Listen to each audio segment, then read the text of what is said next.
तो वहीं राजधानी दिल्ली में वैक्सीन की कमी पर डिप्टी सीएम मनीष सिसोदिया ने केंद्र सरकार का घेराव किया। उनका कहना है कि वैक्सीन डिस्ट्रीब्यूशन पर केंद्र कुंडली मारकर बैठा है। उन्होंने सवाल किया है कि जब सरकारी अस्पतालों में वैक्सीन नहीं है तो प्राइवेट अस्पतालों को वैक्सीन कहां से दी जा रही है। देखिए रिपोर्ट। वैक्सीन की कमी पर केंद्र पर वार। डिप्टी सीएम ने किया केंद्र का घेराव। वैक्सीन बांटने में केंद्र का अड़ियल बर्ताव।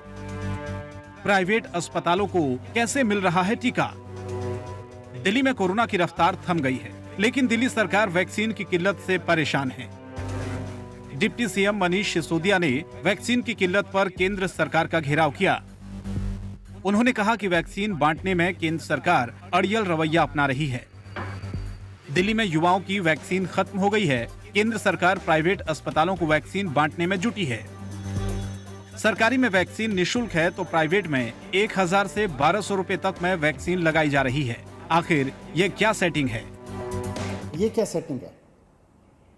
मतलब राज्य सरकार अगर युवाओं के लिए वैक्सीन मांगे तो केंद्र सरकार कहती है कि वैक्सीन नहीं है, वैक्सीन कंपनियां वैक्सीन नहीं बना पा रही, वैक्सीन कंपनियों के पास वैक्सीन उपलब्ध नहीं है। उन्हीं कंपनियों से केंद्र सरकार प्राइवेट हॉस्पिटल्स को वैक्सीन दिलवा रही है, क्योंकि प्राइवेट हॉस्पिटल्स महंगे दाम पे फिर उन युवाओं को लगा रहे हैं। जो वैक्सीन राज्य सरकार फ्री में लगाना चाहती है अपने युवाओं को, वो वैक्सीन प्राइवेट हॉस्पिटल 1000 रुपए में, 1200 रुपए में लगवा रहे हैं। डिप्टी सीएम ने बताया कि केंद्र की तरफ से साफ किया गया है कि 10 जून से पहले वैक्सीन नहीं मिल पाएगी। 18 से 44 साल के लोगों को अभी और इंतजार करना होगा। मनीष सिसोदिया ने आरोप लगाया कि केंद्र सरकार वैक्सीन डिस्ट्रीब्यूशन पर कुंडली मारकर बैठी है। लेकिन केंद्र सरकार कुंडली मार के वैक्सीन के डिस्ट्रीब्यूशन पे बैठी है। कहने के लिए तो कह रही है, हमने राज्य सरकारों को कह दिया है कि खुलेआम ले लीजिए, आप खरीद लीजिए, लेकिन उसके बाद संख्या तय कर रही है कि आप 50,000 से ज्यादा नहीं खरीद सकते, आप 1 लाख से ज्यादा खरीद नहीं सकते, आप 1.5 लाख से ज्यादा खरीद नहीं सकते। डिप्टी सीएम ने बताया कि शुक्रवार को जीएसटी काउंसिल की बैठक में हमने मांग की है कि corona vaccine, oxygen concentrator, oximeter, PP kit, testing kit, oxygen cylinder जैसे उपकरणों पर जीएसटी शून्य कर दिया जाए। लेकिन बीजेपी के कुछ वित्त मंत्रियों ने इसका विरोध किया है।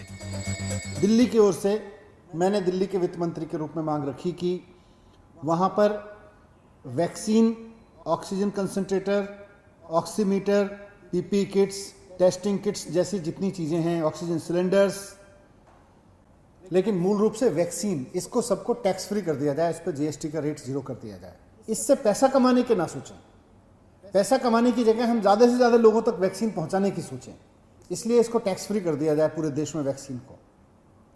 लेकिन भारतीय जनता पार्टी के कई वित्त मंत्रियों ने इसका विरोध किया। उन्होंने कहा नहीं, टैक्स तो लगना चाहिए वैक्सीन पे।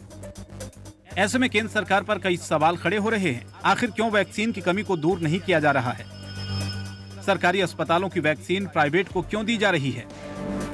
कोरोना के इलाज वाले उपकरणों पर केंद्र सरकार जीएसटी में राहत क्यों नहीं देना चाहती? ब्यूरो रिपोर्ट, जनतंत्र टीवी।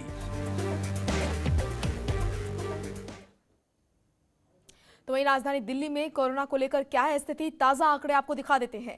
दिल्ली में 1000 से भी कम कोरोना केस सामने आए हैं। 24 घंटे के आंकड़ों पर एक नजर डाल लेते हैं। 24 घंटे में कोरोना के आए हैं 956 केस। 2380 लोग कोरोना से ठीक भी हुए हैं। 24 घंटे में 122 लोगों की कोरोना से मौत भी हुई है। 80,473 लोगों का टेस्ट किया गया। मौजूदा दौर में कोरोना की संक्रमण दर 1.19% दर्ज की गई है। 24 घंटे में 31,303 लोगों को लगी है वैक्सीन। तो ये ताजा आंकड़े राजधानी दिल्ली के, जो बताते हैं कि धीरे धीरे जो स्थिति है वो अब स्थिर होती हुई नजर आ रही है। तो वहीं दिल्ली में मोहल्ला क्लिनिक के नाम पर राजनीति शुरू हो चुकी है। बीजेपी मोहल्ला क्लिनिक के नाम पर दिल्ली सरकार को घेर रही है। उत्तर पूर्वी दिल्ली से सांसद मनोज तिवारी ने अपने संसदीय क्षेत्र में कई मोहल्ला क्लिनिक का निरीक्षण किया।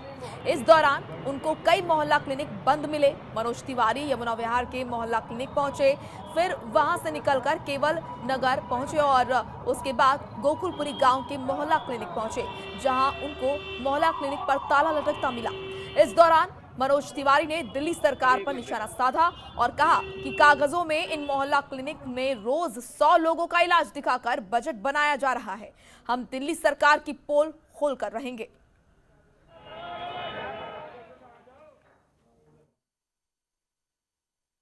जब मैं इसको दिखा रहा था तो एक जो प्रवक्ता उनके बैठे थे वो बोल रहे थे मनोज जी अपनी लोकसभा में नहीं है, ये ईस्ट लोकसभा का मोहल्ला क्लिनिक दिखा रहे हैं। भैया पहली बात तो मैं नॉर्थ ईस्ट में हूँ, आप देखो आपकी आंखों के सामने झूठ बोला। और दूसरी बात, क्या ईस्ट का मोहल्ला क्लिनिक नहीं है? तो ये इनकी चोरी पकड़ी गई है। ये मोहल्ला क्लिनिक को यहाँ बंद है लेकिन रजिस्टर पे रोज इस पे 100 आदमी का इलाज हो रहा है और पैसा बजट बन रहा है। तो हमें इसको तो दिखाना पड़ेगा। हमारा उद्देश्य है सड़कें भी बनाओ और मोहल्ला क्लिनिक भी जिस यूज के लिए है चलाओ। यहाँ कोरोना का टेस्ट क्यों नहीं हुआ ये बताओ। राजधानी दिल्ली में लॉकडाउन की वजह से व्यापारियों को काफी नुकसान हो रहा है। लॉकडाउन का सीधा असर कई दुकानदारों पर पड़ा है। अब सीएम केजरीवाल ने ऐलान किया है कि सोमवार से दिल्ली अनलॉक होगी। ऐसे में कई फैक्ट्री मालिक और कंस्ट्रक्शन का काम कराने वाले लोगों का कहना है कि लेबर नहीं है। ऐसे में कैसे काम होगा? बिजली बिल, पानी बिल, ये सब देना पड़ेगा। ऐसे में काम कैसे होगा? ये परेशानी लोगों को अब सता रही है।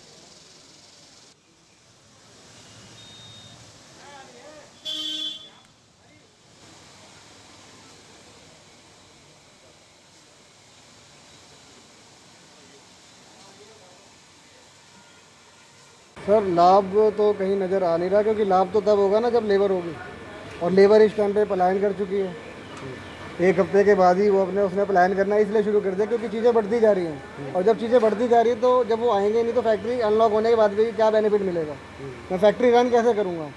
मेरे सारे खर्चे उसी तरीके से, बिजली पानी सारी चीज़ें चलेंगी, सिर्फ मेरा काम नहीं होगा। उसको माफ़ करिए, पानी का जो कमर्शियल मीटर आ रहा है उसको माफ़ करिए, उसमें रिबेट दे। और उसके साथ साथ ही मैं एमसीडी से भी कहना चाहता हूँ जो हाउस टैक्स ले रही है उसके अंदर रिबेट दी जानी चाहिए। लॉकडाउन से तो सर बिल्कुल हालत ख़राब है सर, बिल्कुल भी काम वाम कुछ नहीं है, दुकानें भी बंद हैं, सेट यहाँ से सामान भी लेते तो वही बंद है, तो कैसे चलेगा सर?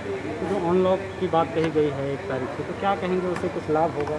सर देखिए अगर लाइव हो जाए, धीरे धीरे उठ जाए तो सर बहुत अच्छी वाली बात है सर।